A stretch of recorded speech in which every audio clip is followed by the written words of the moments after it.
working together to keep schools safe. First responders from across Beaufort County are at the district office packing Jacob's kits. The Stop the Bleed individual first aid kits will now be inside every classroom in every school across the district. All of the first responders in Beaufort County are thrilled with the idea that we are providing these kits to the frontline people as the teachers and the students in case of an emergency. If there's an incident like a traumatic injury, they're there to help everybody. And we're glad that they're going to be going into every classroom and that the county is providing them to every schoolroom in the county. Each kit is equipped with medical supplies to help keep students, teachers, and staff safe in case of an emergency. What you'll find in the kit are trauma shears, gloves for protection from bodily fluids. There's trauma dressing, so if there's an injury like a wound, you can use that for bleeding. There's also tourniquets, which have been shown to potentially save lives if there is a traumatic injury that causes a lot of bleeding. In cases of emergency, our faculty and staff will be able to respond immediately and provide support to students that may be experiencing a medical emergency. First responders have been going around the county training teachers, staff, and community members on how to use the kits. We are going around at least to the school districts, and we're open to assist any of the community organizations as well with teaching them Stop the Bleed,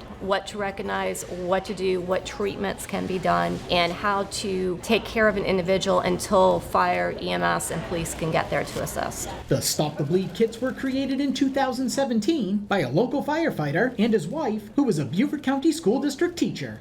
In Beaufort, Ron Lopes, Beaufort County School District.